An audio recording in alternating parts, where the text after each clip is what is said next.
Boa tarde, povo de Deus. Louvado seja o glorioso nome de nosso Senhor Jesus Cristo. Vocês preferem esse calorzinho do período da tarde ou aquele friozinho do período da manhã? De manhã o friozinho ou o calorzinho de agora? Calor é um pouco melhor? E a gente nos colocamos na presença de Deus mais uma vez. Reze comigo.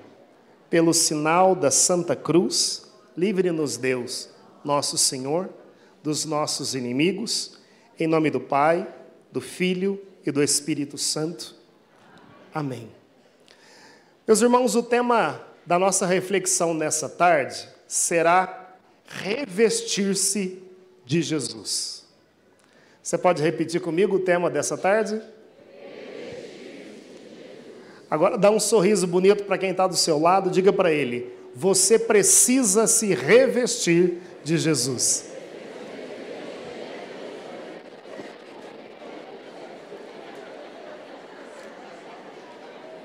Agora abra comigo, por favor, a sua Bíblia.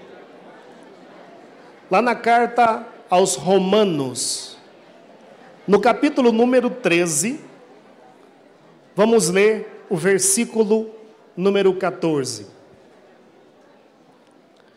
Carta aos Romanos, capítulo 13, versículo 14. Diz assim a palavra de Deus: ao contrário, revesti-vos do Senhor Jesus Cristo, e não façais caso da carne, nem lhe satisfaçais aos apetites. Palavra do Senhor. Aplauda comigo a santa palavra de Deus. Vamos lá.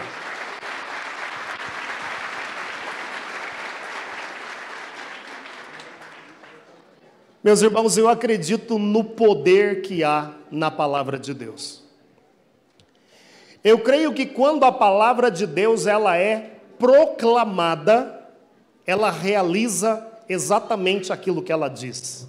Você crê nisso, sim ou não? Sim. Eu creio que a palavra de Deus, ela tem o poder de chamar à existência aquilo que ainda não existe.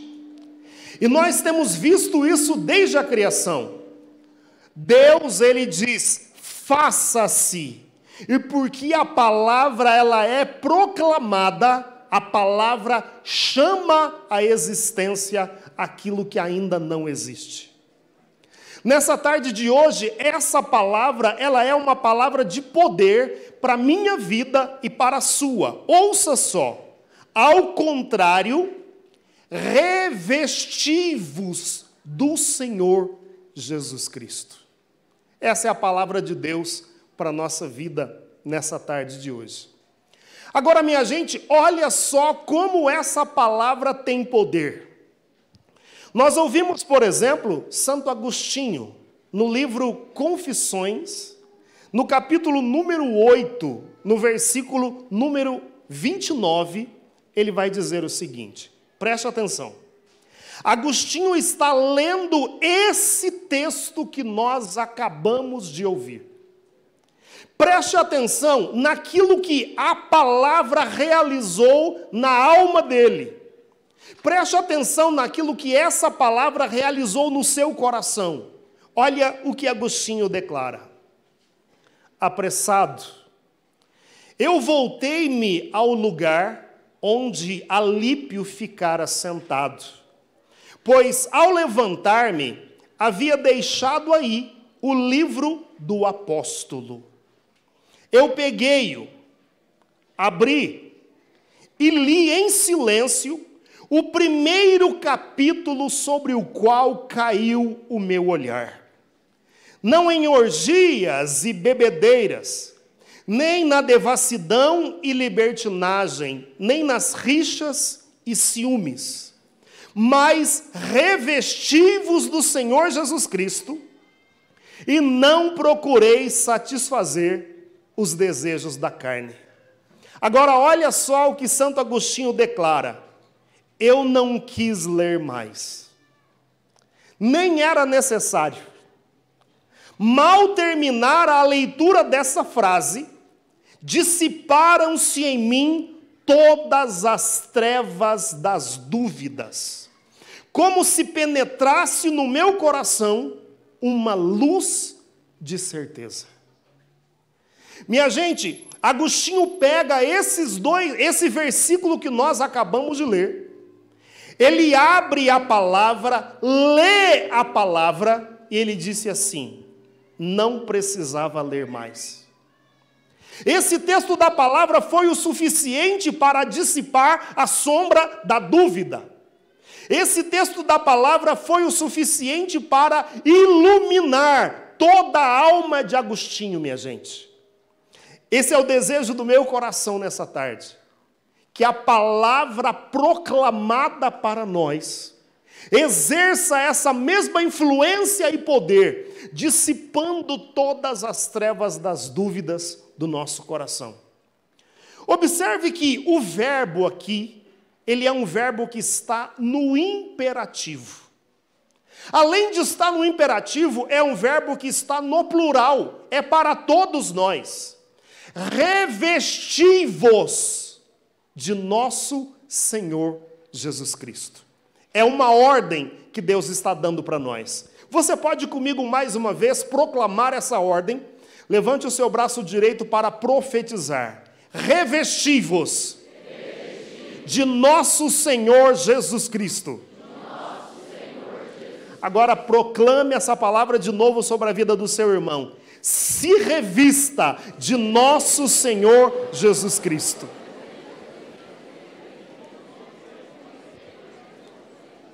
Minha gente, quando nós olhamos para a palavra de Deus, nós vamos perceber que, desde o livro do Gênesis, há um desejo de Deus de nos revestir. Há um desejo de Deus. Quando nós abrimos, por exemplo, aqui no texto bíblico, lá no livro do Gênesis, e eu vou pedir para você pegar comigo, no capítulo número 3. O homem havia acabado de cometer o pecado. No capítulo 3 está a narrativa da queda. Lá no versículo número 7 está escrito: então, os seus olhos abriram-se, e vendo que estavam nus, tomaram folhas de figueira, ligaram-nas e fizeram cinturas para si. E aí vai dizer aqui a palavra: e eis que ouviram o barulho dos passos do Senhor Deus, que passeava no jardim à hora da brisa da tarde. O homem e a sua mulher esconderam-se da face do Senhor Deus no meio das árvores do jardim. Mas o Senhor Deus chamou o homem e disse-lhe: onde estás? E ele respondeu: eu ouvi o barulho dos vossos passos no jardim, tive medo, porque estou nu e ocultei-me. Nesse texto da palavra, nós observamos que o homem acabava de cometer um pecado. O homem acabava, minha gente, de se afastar do plano original de Deus. E quando ele compreende que estava nu, vai dizer aqui a palavra que ele pegou folhas e fez cinturas para si, e o homem então tentou cobrir a sua nudez, ele tenta cobrir o seu pecado, ele tenta se afastar da presença de Deus. Todas as vezes que eu faço a leitura desse texto, eu percebo o seguinte: a mim me parece que toda a tarde Deus descia para estar com o homem. O homem foi criado à imagem e semelhança de Deus. Eu e você fomos criados à imagem e semelhança de Deus. O pecado, minha gente, ele deteriora o plano original de Deus para a nossa vida. O homem, por causa e por consequência do pecado, ele se afasta da presença de Deus. Ele rompe aquele laço de unidade perfeita. Ele rompe o caminho da intimidade que havia com Deus. E o homem é que tenta se esconder. Você percebe que Deus, ele continua mantendo o ritmo da vida. Se ele descia toda tarde, ele desce novamente. Agora, quem é que se esconde? É o homem que se escondeu da presença de Deus. Isso significa que o homem sozinho, ele não é capaz de se aproximar de Deus. Por quê? Porque o salário do pecado é a morte. Em consequência do nosso pecado, a morte entra no mundo e o homem que foi criado para ser um ser infinito, ele se torna finito por causa da consequência do pecado. É por isso que o homem não pode sozinho cobrir o seu próprio pecado. E aí, olha o que vai dizer aqui a palavra de Deus para nós, lá no versículo número 21 do capítulo 3. O Senhor Deus, ele fez para Adão e sua mulher umas vestes de peles e os vestiu. Então, minha gente, o homem tenta cobrir a sua nudez, mas é Deus quem toma a iniciativa de cobrir a nudez do homem. Ele toma para si vestes de animais, e Deus é quem confecciona a primeira veste que cobre a nudez do homem. Nós sabemos à luz da palavra que essa veste que cobre a nudez do homem já fazia uma alusão a nosso Senhor Jesus Cristo. Por quê, minha gente? Porque Jesus, Ele mesmo, Ele sendo um da Trindade, e hoje nós celebramos essa festa, a festa da Trindade. Sendo um da Trindade, Jesus, Ele toma a decisão de assumir a nossa natureza. Ou seja, o que eu estou dizendo para você? Eu estou dizendo que Jesus, sendo Deus, Ele tomou a decisão de se revestir da minha e da sua humanidade. Quem vai dizer isso para nós é a carta aos Filipenses, no capítulo número 2. Pega aí comigo esse hino maravilhoso da palavra de Deus. Está escrito: dedicai-vos mutuamente à estima que se deve em Cristo Jesus. Sendo ele de condição divina, ele não se prevaleceu da sua igualdade com Deus, mas ele aniquilou-se a si mesmo, assumindo a condição de escravo e assemelhando-se aos homens. E sendo exteriormente reconhecido como homem, ele humilhou-se ainda mais, tornando-se obediente até a morte e morte de cruz.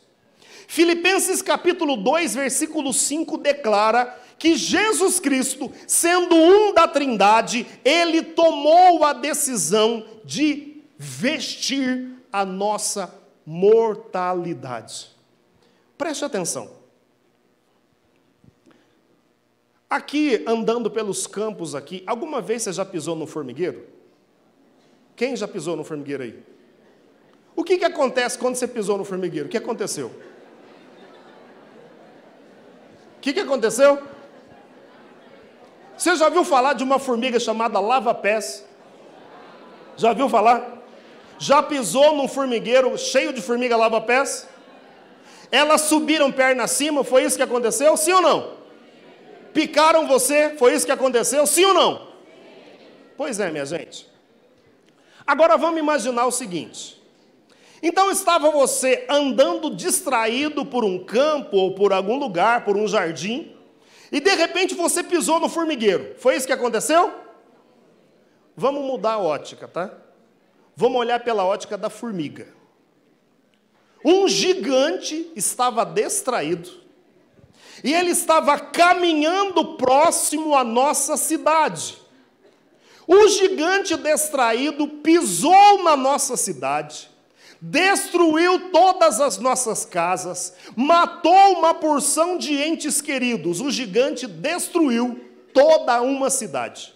Isso pela ótica da formiga, tá bem? Deixa eu fazer uma pergunta para vocês.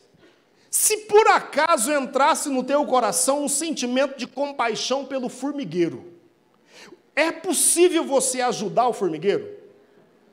Vamos pensar assim, você pisou lá no formigueiro e fala assim, ah, meu Deus, olha só, acabei de destruir a casa das formiguinhas, eu vou ajudá-las a enterrar os entes queridos que eu acabei de matar, e eu vou ajudar as formiguinhas a reconstruir a casinha delas. É possível? Pois é, minha gente. É impossível para um homem se tornar uma formiga. Amém? Da mesma forma que seria impossível Deus se tornar um ser humano.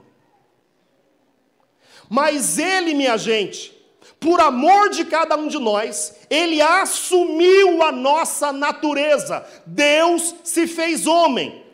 E quando Ele se faz homem, quando Ele se reveste da nossa natureza humana, quando Ele se reveste da nossa humanidade, o que Ele faz? Ele realiza aquilo que nós chamamos de redenção. Ele eleva a dignidade daquele que estava caído. E em Cristo, eu e você somos reconhecidos como filhos de Deus.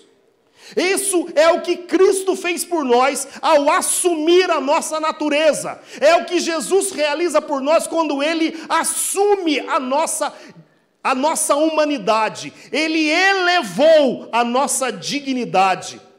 Nós que estávamos condenados ao eterno afastamento de Deus, em Cristo, eu e você podemos ser reconhecidos como filhos de Deus.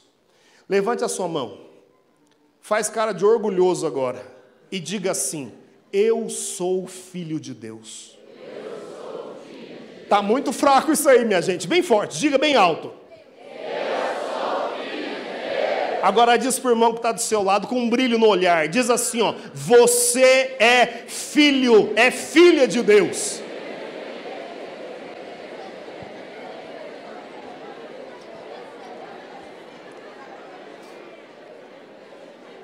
Agora observe, Ele se vestiu da nossa humanidade. E para que Ele fez isso, minha gente? Para que eu e você tivéssemos então a possibilidade de nos vestir da sua santidade. Diz aqui para nós a palavra de Deus lá em Gálatas, no capítulo 3, no versículo número 26. Porque todos sois filhos de Deus pela fé em Jesus Cristo. Preste atenção aqui. Porque todos vós sois filhos de Deus pela fé em Jesus Cristo. Todos os que fostes batizados em Cristo, vos vestistes de Cristo. Preste atenção. Todos aqueles que foram batizados em Cristo, Ele, Jesus, Ele assume a nossa humanidade, Ele se veste da nossa humanidade, para que eu e você, que fomos batizados nele, pudéssemos nos revestir de Jesus Cristo. Eu queria te lembrar aqui o rito do dia em que você foi batizado. Você se lembra? É claro que não, você era ainda um bebê. Mas no rito do batismo, o padre pegou uma veste branca que ninguém tinha vestido. Ele colocou a veste branca sobre você. E ele disse o seguinte, vocês nasceram de novo e se revestiram de Cristo. Por isso trazem a veste batismal. Que os seus pais e padrinhos os ajudem por sua palavra e exemplo a conservar a dignidade de filhos e filhas de Deus até a vida eterna. Até quando? Preste atenção. O padre pegou aquela veste branca, colocou ela sobre você e disse para você o seguinte: você se vestiu de Cristo. E uma vez que nós fomos vestidos de Cristo, nós precisamos trazer essa veste, que é chamada de veste batismal. E o padre, então, orientando seus pais e padrinhos, disseram o seguinte: que os seus pais e padrinhos ajudem vocês, pelo exemplo, a conservar a dignidade de filho e filha de Deus até a vida eterna. No entanto, minha gente, o tempo passa e muitas coisas vão sendo acrescentadas na nossa vida. Muitas vezes nós começamos a acumular uma porção de coisas na nossa própria vida. Você já foi na casa de alguém que é acumulador? Já ou não? Eu tenho um cunhado que é acumulador, sabe? É tão engraçado que às vezes eu chego na casa, eu olho e falo assim: ele é acumulador? É acumulador? Às vezes a gente chega na casa de um acumulador, você fala assim: por que será que essa pessoa está guardando isso? E você já viu que a pessoa que é acumuladora, ela sempre diz assim, ó: algum dia vai precisar. Já viu isso ou não? Acumulador sempre usa essa frase. E para nós que olhamos de fora, parece um absurdo a pessoa guardar um item como aquele. O que acontece na nossa vida é que também nós vamos acumulando na nossa vida espiritual uma bagagem desnecessária. Preste atenção. Tem pessoas que ainda guardam mágoa. Tem pessoas que ainda conservam a falta de perdão. Tem pessoas que estão acumulando pecados da carne. São acumuladores. E aí, minha gente, é por isso que a palavra está declarando para nós que é preciso realizar primeiro um processo de renúncia, para que eu e você possamos nos revestir de nosso Senhor Jesus Cristo. E aí a palavra de Deus, ela vai declarar para nós, na carta aos Romanos, capítulo 6, a partir do versículo número 2. De fato, de modo algum, nós que morremos ao pecado, como poderíamos ainda viver nele? Ou ignorais que todos aqueles que fomos batizados em Cristo, fomos batizados na sua morte? Nós fomos, pois, sepultados com ele na morte pelo batismo, para que, como Cristo ressurgiu dos mortos para a glória do Pai, assim também nós vivamos uma vida nova. Minha gente, preste atenção. Nós que fomos batizados em Cristo, está declarado pela palavra de Deus que nós fomos batizados na morte de Cristo. Porque aquele que morreu está liberto do pecado. Se o nosso pecado foi sepultado com Cristo, eu e você somos chamados a viver a partir de então uma vida nova.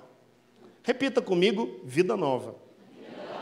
Agora, chacoalhe o irmão que está do seu lado aí, fala para ele: você é chamado a viver uma vida nova.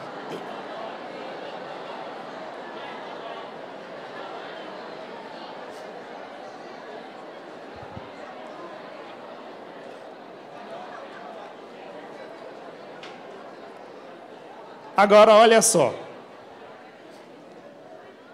Uma vez que nós fomos sepultados em Cristo, uma vez que nós acreditamos que de fato em Cristo nos tornamos filhos de Deus, a fé em Cristo nos torna libertos do pecado. E aí então nós podemos dizer, como vai dizer para nós aqui a carta aos Gálatas: eu estou pregado à cruz de Cristo, eu vivo, mas já não sou eu, é Cristo que vive em mim. Minha gente, esse é o chamado de Deus para nós. Nós somos chamados a assumir em nós as feições de nosso Senhor Jesus Cristo. Já não sou eu quem vivo, é Cristo que vive em mim. Você pode repetir isso? Já não sou eu que vivo, é Cristo que vive em mim. Diga de novo.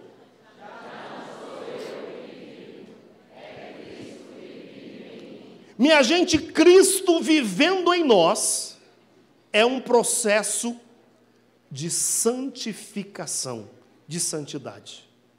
É por isso então que nós somos chamados aqui na carta aos Romanos a nos revestir de Cristo. Veja, Ele se vestiu da nossa humanidade, para que eu e você, batizados nele, possamos nos revestir da sua santidade. Há um chamado profundo de Deus aqui para a minha vida e para a sua. O chamado de Deus é para que eu e você sejamos santos. E aí a primeira carta de São Pedro vai dizer, a exemplo daquele que vos chamou, sejam também santos. Agora faz assim com o dedo, ó, assim. Aponta, assim, enriste, isso. Aponta para o seu irmão, diga para ele, você é chamado a ser santo.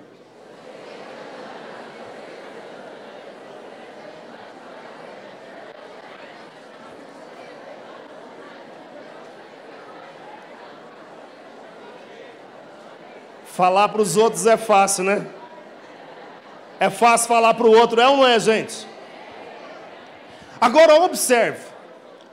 O chamado para a santidade é um chamado que Deus está fazendo para mim e para você, nessa tarde de hoje. Nós somos chamados a nos revestir de Cristo. Tem aquele escultor famoso que fez aquela imagem do Moisés, você se lembra? Como é que ele chama mesmo? Exatamente, o Michelangelo. Conta-se que quando Michelangelo terminou a escultura, ele olhou para a beleza daquela escultura. Você já viu ou não? Já viu? Eu tive a possibilidade de ver. É maravilhoso mesmo, gente. Os detalhes, por exemplo, das veias das mãos, dos músculos, é maravilhoso. Conta-se que o Michelangelo, ele mesmo tinha acabado de fazer a escultura, ele olha para a beleza da escultura, ele pegou o cinzel, bateu no joelho da estátua e disse assim, ó, fala! Era tão perfeito que só faltava falar. É fato, tem ainda um pedaço faltando no joelho da escultura. Conta-se que uma criança ficou admirado, estava ao lado do Michelangelo. E a criança, olhando a beleza daquela escultura de Moisés, falou assim, moço, como é que o senhor conseguiu fazer essa linda escultura, tirando ela de uma pedra? Michelangelo olhou para a criança, sorriu e disse para a criança assim, na verdade, a escultura já estava dentro da pedra. O que eu fiz foi só retirar as partes que sobravam. Escutou? Meu irmão, eu quero dizer para você com essa ilustração, que desde que você foi batizado, a potência para viver uma vida de santidade já está dentro de você. O que acabou acontecendo foi que ao longo da nossa história de vida, nós começamos a acumular um monte de pecados, mas a possibilidade de ser santo já está em você. O que precisa acontecer então para a bela imagem de Deus que já está em você, para que ela apareça? Você precisa permitir que o Espírito Santo retire as partes que estão sobrando em você. Você entendeu isso? Olhe para o irmão que está do seu lado, diz isso para ele. Deixa o Espírito Santo retirar aquilo que está sobrando.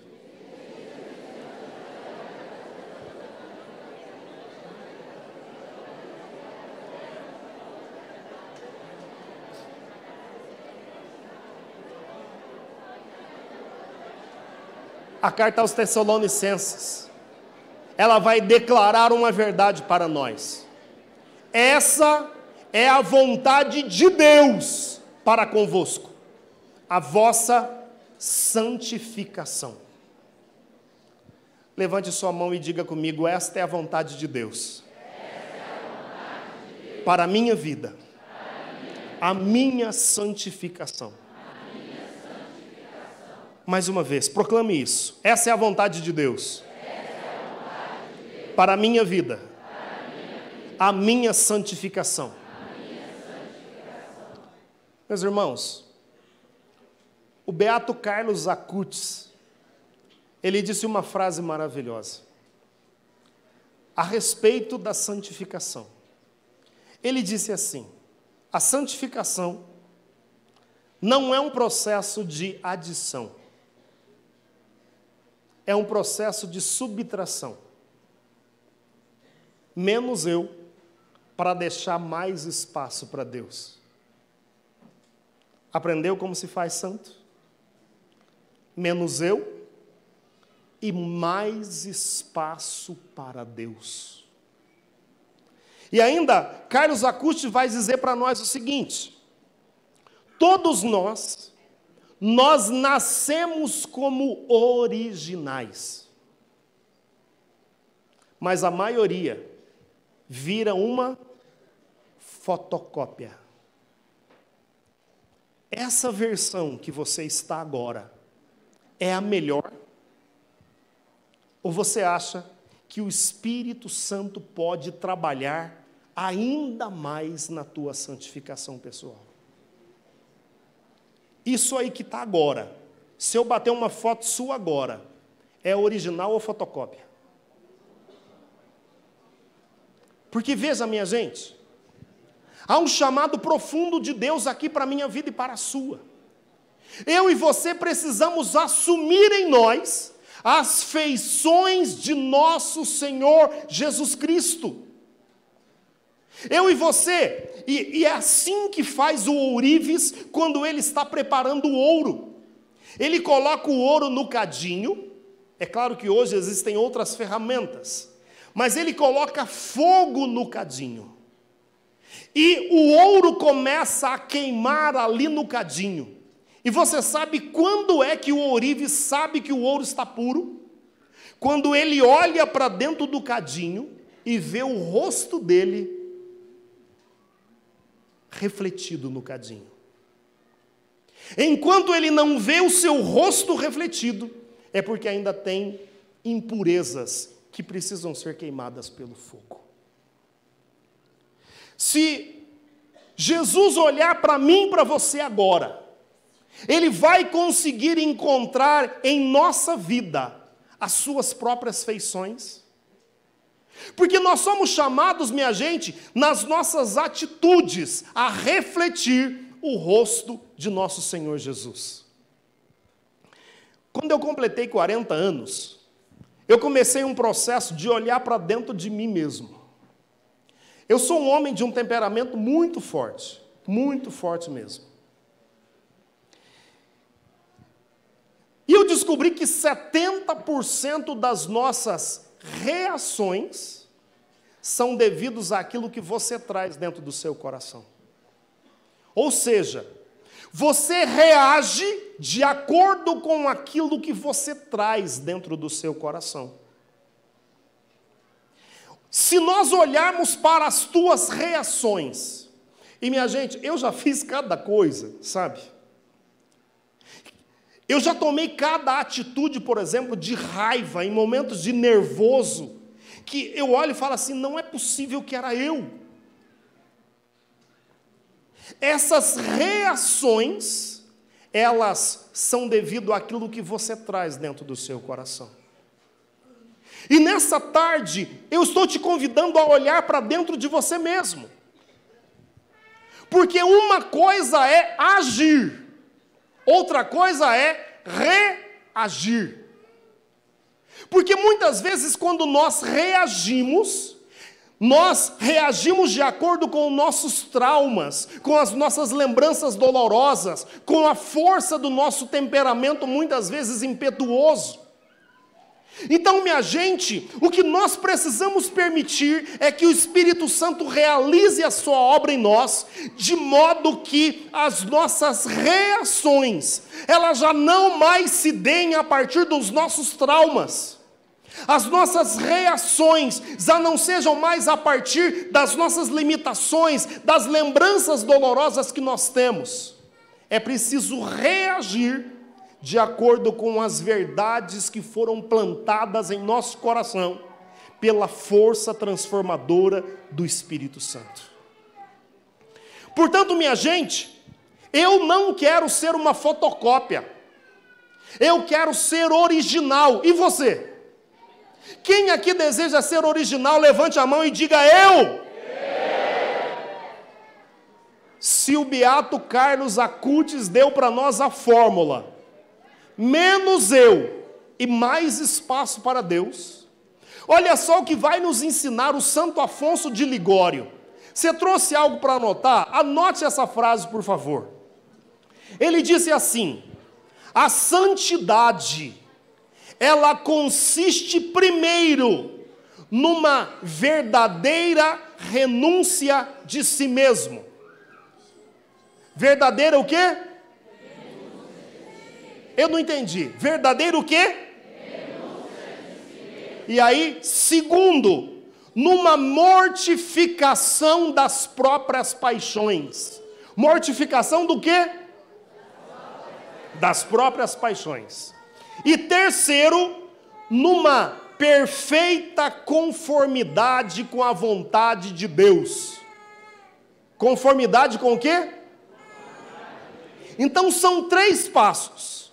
Olha só os passos de santidade que nos são indicados por Santo Afonso.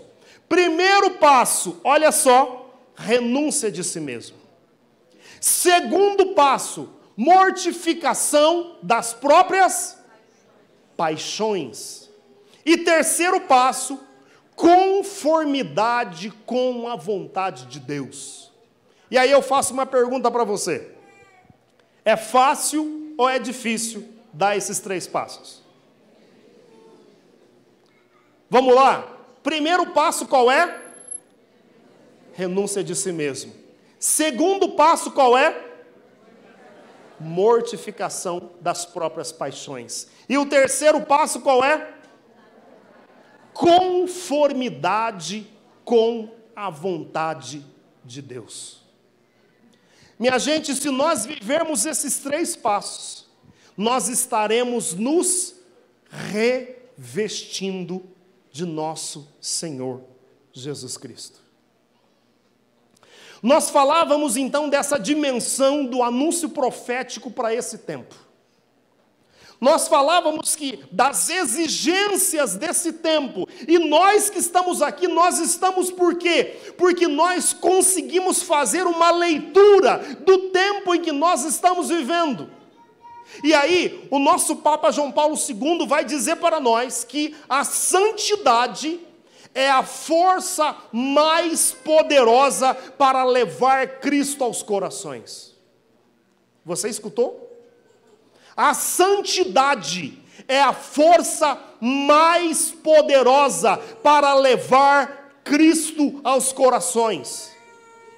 Se enquanto comunidade javenice, nós queremos que o nosso anúncio seja um anúncio poderoso, se nós queremos que o nosso anúncio seja um anúncio tão tremendo, que seja capaz de arrancar as almas das garras de Satanás, é o que nós queremos fazer. Minha gente, a nossa missão é esvaziar o inferno.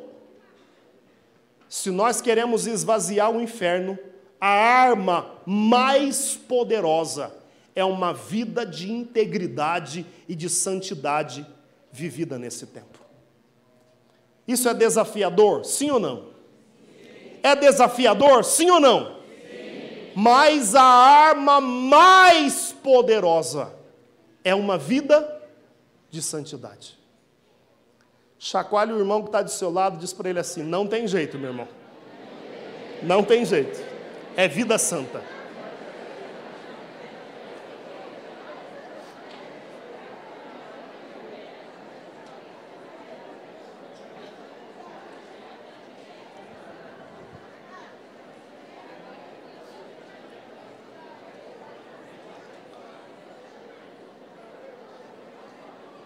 Eu me lembro que, fazendo análise de perfil de comportamento. Eu me lembro de uma análise que eu fiz. O meu temperamento é 96% colérico, minha gente. Pensa num homem brabo. Agora, olha só. O Espírito começa a trabalhar em nós. É verdade ou não? O operar do Espírito vai transformando o nosso coração. E o Espírito começa a fazer de nós homens e mulheres novos. Ele vai nos configurando a Cristo. Ele vai fazendo com que eu e você assumamos a forma de Cristo. E é esse o chamado de Deus para nós. Eu não sei, alguma pessoa já olhou para você e falou assim: mas menino, você está igualzinho a Jesus. Já disseram isso para você? Não, gente? Vocês estão falando isso perto do moderador geral? Nunca falaram isso para vocês ainda? Ah, então o Espírito Santo tem muito o que fazer, sim ou não? Sim ou não? E essa é a obra do Espírito. Ele pega um diamante que muitas vezes é um diamante bruto, mas ele vai lapidando o diamante, quando de repente vem à luz aquilo que você foi chamado a ser desde o seu batismo. Minha gente, a natureza, vai dizer a palavra de Deus, ela está gemendo como uma mulher em dores de parto, esperando que eu e você nos manifestemos a esse mundo. E é uma manifestação que vai impactar essa geração. É uma manifestação onde as pessoas olharão para nós e verão famílias que estão vivendo na santidade. Imagina, minha gente, lá onde você foi plantado, na escola, no trabalho, lá na lavoura, onde quer que você esteja, você vivendo uma conduta íntegra de um homem que foi transformado pelo poder do Evangelho. É assim que nós vamos nos manifestar, homens e mulheres que não se deixam corromper por nada, porque foram resgatados por Jesus. Porque viveram uma experiência tão transformadora que as suas vidas foram transformadas. Eu me lembro muito bem daquele dia. E é justamente isso que não me faz desanimar, mesmo diante das dificuldades da vida. Eu nasci numa cidade próxima aqui, chamada Botelhos. Eu sou de uma família grande. Lá em casa, eu sou o 13º. É muito? É muito? Eu tenho 12 irmãos. Meu pai resolveu vender uma pequena propriedade de terra que tinha lá em Botelhos e se mudou com a minha família para Poços de Caldas. 5 meses depois da mudança, o meu pai foi acometido de uma pneumonia e morreu, deixando minha mãe com 13 filhos para criar. Eu não sei se você já perdeu o pai, mas a mãe, ela tem força para juntar a família, gente. E foi assim com minha mãe. A mãe, com muita coragem, com muita garra, ajuda dos meus irmãos mais velhos, ela conseguiu dar o mínimo de educação possível para nós. Não foi uma vida fácil, confesso para você. Mas eu me lembro bem que com o falecimento da minha mãe, eu acabei me tornando a companhia. Com o falecimento do pai, eu acabei me tornando a companhia da mãe. Aqui em Minas se usa aquela expressão, né? A mãe fala para o filho mais novo: esse aqui é a raspa do tacho. Vocês já ouviram esse ditado? Você não faz ideia do quanto que eu ficava feliz quando a minha mãe falava isso a meu respeito. Então, normalmente eu visitava, por exemplo, a casa das minhas primas, inclusive, onde morava minha avó com a minha mãe. Eu era a companhia dela. Mas, minha gente, quando eu completei de 9 para 10 anos, a minha mãe também ficou doente, e eu fiquei órfão de pai e de mãe. Dos 9 até os 16 anos de idade, eu vivi a fase mais difícil da minha vida. Porque eu vi a minha família se perder no mundo. A maior parte dos meus irmãos se tornaram alcoólatras, minha gente. E não era alcoólatra de beber pouco, não. Eu ia buscá-los na rua. Era assim. Eu me lembro quando a gente fez um aniversário de 15 anos lá na minha casa. Vocês se lembram daquele chinelo, o Raider? Lembra? Um que tinha, era grosso assim. Eu me lembro que nesse aniversário meus irmãos começaram a beber. E uma das minhas irmãs pegou aquele chinelo Raider e na briga ela deu ele bem no pé do ouvido do meu irmão mais velho. Eu ainda escuto os unidos até hoje. Eles começaram a brigar, os irmãos rolaram pelo chão. Naquele dia chamaram o corpo de bombeiros, polícia, tudo na porta da minha casa. Mas, meu irmão, havia um projeto de salvação para a minha vida. Assim como há um projeto de Deus para a sua vida. Olha para o irmão que está do seu lado, diz isso para ele, há um projeto de Deus para a sua vida.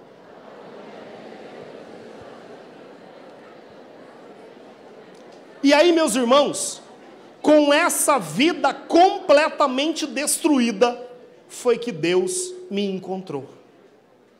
E Ele me encontrou, preste atenção. Eu me lembro bem, lá estava eu numa danceteria, com 16 anos. Com 16 anos não podia entrar. Então eu tinha falsificado a minha identidade para entrar. Lá estava eu e me encontrei com uma moça muito bonita. Foi difícil conquistar a moça, mas eu consegui sair com ela pela primeira vez, foi no dia 1º de janeiro do ano de 1989. O primeiro beijo foi às 20 horas e 42 minutos. Por que vocês estão rindo?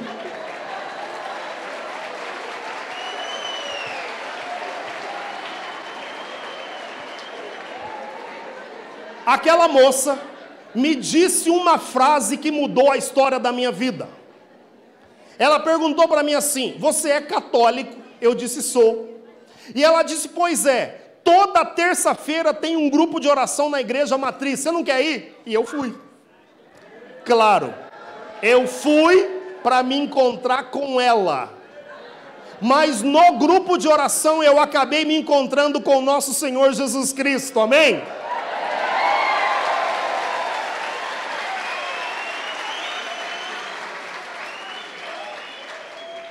Você acredita que eu sou casado com ela há 31 anos, gente? Aí, olha só. No começo, a minha participação não era efetiva. Eu estava lá. Escrevia poesias no caderno dela, das primas dela.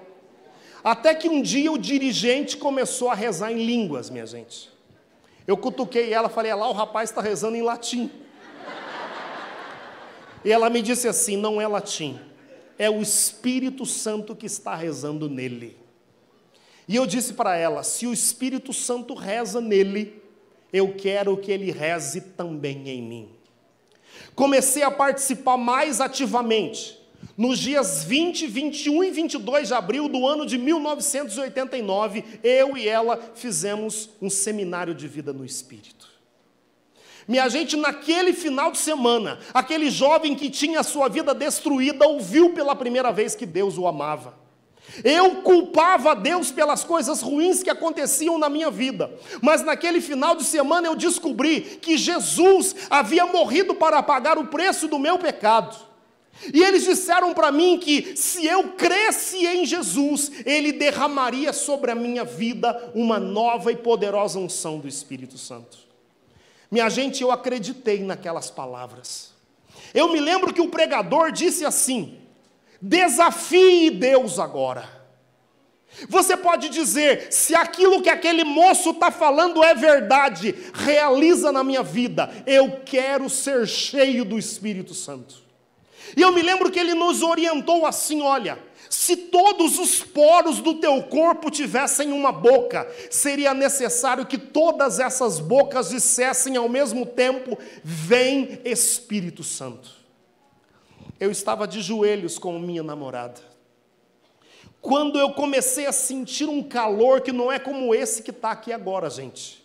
Não era algo temporal, vinha de dentro. E eu comecei a sentir um calor cada vez mais forte. E de repente eu comecei a chorar. E de repente eu levantei os meus braços e comecei a orar em línguas. Naquele dia, eu me ajoelhei um jovem infeliz.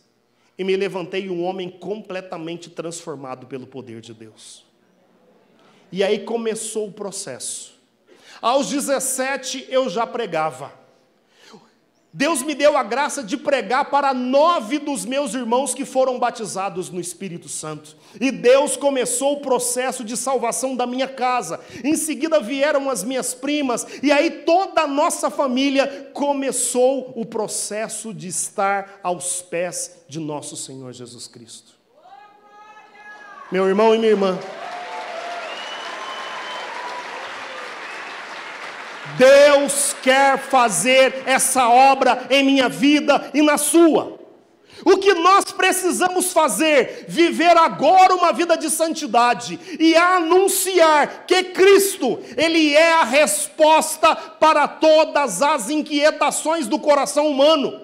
Meu irmão, se eu estou aqui gritando para você que a graça do batismo no Espírito transformou a minha família, eu quero dizer que a mesma obra que Deus realizou em mim, Ele pode realizar através de você, amém? Por isso é preciso que hoje a comunidade javenice se levante. Se levante para quê? Porque Deus quer resgatar a tua família. Deus quer resgatar o teu bairro, a tua cidade. Meu irmão, almas precisam ouvir aquilo que você tem experimentado por parte de Deus. Para isso, é preciso que eu e você sejamos cada vez mais cheios do poder do Espírito Santo. Eu vou convidar você a ficar de pé e fazer uma oração comigo.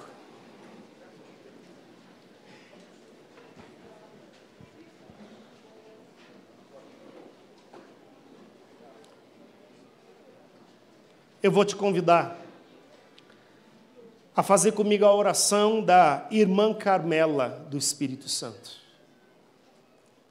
Levante os seus braços e diga assim: vinde Espírito Santo, santificai-me. Eu tenho tanto desejo de santidade. Santificai-me. Fazei-me santo. Grande santo, logo santo, sem que eu saiba. Olha a oração dessa mulher. Ela pedia: vinde Espírito Santo, santifica-me. Há dentro do meu coração um grande desejo por santidade. Me faça santo.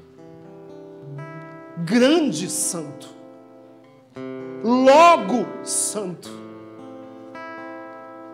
sem que eu saiba. Se você deseja ser santo, levante os seus braços e comece a clamar que o Espírito que forma os santos venha sobre você nessa tarde. Levante sua mão e comece a pedir: vem, vem Espírito Santo de Deus. Senhor, nós nos colocamos uma vez mais diante da Tua presença. E nós oramos nessa tarde em nome de Jesus. Pai, em nome de Jesus, batiza-me uma vez mais com o poder do Teu Espírito. Oh Espírito Santo, santificador das almas, vem sobre nós nessa tarde. Vem Espírito Santo levantar uma nova geração de homens e mulheres que se deixam configurar a Cristo. Vem Espírito Santo de Deus, vem transformar a minha mente. Vem Espírito Santo de Deus transformar o meu coração. Vem Espírito Santo, há dentro de mim um desejo, eu anseio por uma vida vivida em santidade. Por isso vem sobre mim. Vem, Espírito Santo, manifestar o teu poder, vem manifestar a tua glória sobre nós. Levanta uma geração de homens e mulheres que vivam a vida de santidade. Vem, Espírito Santo de Deus, levanta-nos para viver as últimas consequências da graça do batismo no Espírito. Vem sobre nós, nós te clamamos, nós te invocamos nessa tarde de hoje.